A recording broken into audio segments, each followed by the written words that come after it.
Dans cette vidéo, nous allons aborder une question d'une importance capitale qui touche presque toutes les familles musulmanes, et en particulier nos communautés à Madagascar. Lorsqu'un proche nous quitte, une immense tristesse s'installe, et nous cherchons désespérément à lui offrir le meilleur pour l'au-delà. C'est alors que surgissent des traditions ancrées depuis des générations. Les repas organisés le premier jour, le troisième jour, le 9e jour, le 40e jour, ou encore le fameux souvenir au bout d'un an. On prépare de grands plats de riz, de viande, de poulet, de sauce ou de délicieux mangés. On rassemble les gens, on récite le Coran, on répète des milliers de fois la formule « La ilaha illallah », on distribue des enveloppes ou de la nourriture, et l'on fait des invocations poignantes pour l'âme du défunt. Mais face à ces coutumes, une tension immense s'installe souvent dans nos foyers. Certains affirment catégoriquement que tout cela est strictement interdit, qu'il faut fuir ces cérémonies et rejeter cette nourriture comme si elle était illicite. D'autres, au contraire, soutiennent fermement que c'est le devoir absolu de la famille et que le mort souffrira si ces repas ne sont pas offerts. Alors, que dit véritablement l'islam selon le noble Coran, la Sunna authentique et la réalité des traditions musulmanes de Madagascar? Est-il permis de manger cette nourriture si l'on est invité? Allah accepte-t-il ces actions si la famille les accomplit avec une intention pure et sans les considérer comme obligatoires? Pour répondre avec exactitude et clarté, nous devons impérativement distinguer la nature des bonnes actions elles-mêmes de la manière précise dont elles sont organisées dans nos coutumes. La première question fondamentale que beaucoup se posent concerne la nourriture elle-même. Si la famille d'un défunt égorge une bête selon les rites islamiques, prépare du riz, du poulet, de la viande, du mange et offre ce repas aux voisins, aux pauvres ou aux visiteurs, cette nourriture devient-elle interdite? La réponse religieuse est claire. Donner à manger aux gens pour l'amour d'Allah constitue une aumône, une sadaka d'une valeur inestimable en soi. Le prophète nous a enseigné la valeur de la générosité et le mérite de nourrir les personnes dans le besoin. Si les aliments utilisés sont totalement halal, que l'argent dépensé est licite et que la nourriture est offerte de bon cœur et librement, le repas ne devient absolument pas haram sous prétexte qu'il a été préparé à l'occasion d'un décès. Vous n'avez donc pas à jeter cette nourriture, ni à la refuser avec dédain, ni à culpabiliser si vous en consommez. Ce repas reste licite et béni en tant que nourriture offerte, et le simple fait qu'il soit associé au souvenir d'un proche décédé ne altère en rien sa pureté alimentaire.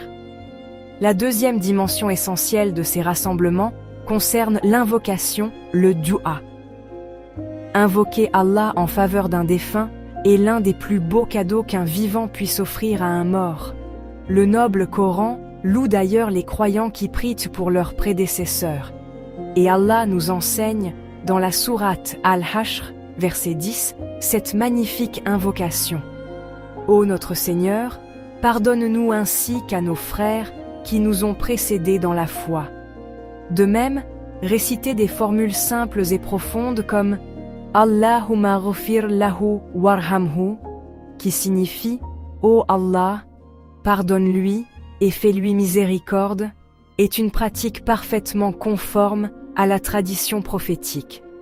De son côté, le dhikr, comme le fait de répéter la noble attestation de foi, la ilaha illallah, est une œuvre d'une valeur immense auprès du Créateur. Cependant, une distinction majeure doit être établie. S'il est excellent d'invoquer Allah et de répéter son nom, affirmer qu'il faut obligatoirement réciter cette formule exactement 1000 fois, en groupe, à des heures fixes, comme après le Maghrib ou l'Isha, puis distribuer de l'argent ou des présents selon un protocole strict, est une organisation précise que le prophète et ses compagnons n'ont jamais instituée. Le rappel d'Allah est vaste et libre, et lui imposer des chiffres ou des cérémonies rigides risque d'altérer la simplicité de la sunna. C'est ici que nous touchons au cœur du sujet. Le choix spécifique du 1er, du 3e, du 9e, du 40e jour ou du premier anniversaire du décès. Dans les traditions musulmanes de Madagascar, comme dans d'autres régions du monde, ces dates précises ont été transmises par nos ancêtres comme des repères communautaires. Il est indispensable de comprendre que ni le Coran ni la Sunna n'ont restreint l'aumône ou les invocations pour les morts à ces journées particulières. Le prophète n'a jamais organisé de cérémonie au 3e ou 40e jour. En réalité, la coutume prophétique recommandait même l'inverse. C'était aux voisins et aux proches de préparer à manger pour la famille du défunt afin de la soulager dans son deuil, et non à la famille attristée de porter le fardeau de cuisiner pour tout le village. Ainsi, même si votre famille conserve ces moments par habitude culturelle, il ne faut jamais prétendre que ces dates constituent une règle religieuse ou une sunna.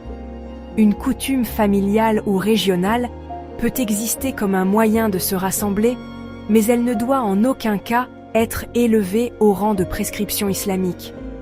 Une interrogation profonde demeure souvent. Allah accepte-t-il ces œuvres faites lors de ces rassemblements? La décision finale appartient exclusivement à Allah, car il est le seul à connaître le secret des cœurs et la sincérité des intentions. Nous ne pouvons jamais garantir avec certitude l'acceptation d'une œuvre spécifique, mais la règle fondamentale de l'islam est que chaque aumône faite avec un cœur pur, chaque invocation sincère et chaque geste de générosité envers les pauvres porte l'espoir d'une immense récompense auprès du Très-Haut. La miséricorde d'Allah est infiniment vaste et ne dépend pas d'un calendrier rigide.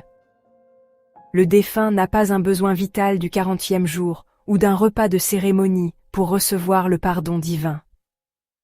Une simple invocation faite en secret dans la nuit par un enfant pieux ou une sadaka discrète peut avoir un impact bien plus puissant dans la tombe que de grands festins publics. En observant l'ensemble de ces éléments, la ligne de conduite selon le Coran et la Sunna apparaît limpide. Offrir de la nourriture en aumône est une bonne action. Consommer ce repas halal est totalement permis. Prier pour le mort et faire le rappel d'Allah sont des actes méritoires. Cependant, attribuer une valeur religieuse sacrée au 3e, 9e ou 40e jour est une erreur de compréhension, et affirmer que ces cérémonies sont obligatoires ou enseignées par le prophète est inexact. Vous pouvez donc partager la nourriture offerte par la famille, sans crainte si elle est saine et halal. Mais pour agir de la manière la plus sûre, la plus éclairée et la plus fidèle aux enseignements majeurs de l'islam, privilégiez pour vos défunts l'aumône continue, les invocations sincères quotidiennes, la demande de pardon constante et les bonnes actions accomplies tout au long de l'année, loin de toute contrainte sociale ou de toute fausse obligation. Comme le dit si majestueusement le noble Coran dans la sourate Al-Ahzab, verset 70. Ô vous qui croyez, craignez Allah, et dites une parole juste. Que la paix d'Allah repose sur nos défunts, qu'il illumine leur tombe, et qu'il nous guide tous vers la vérité.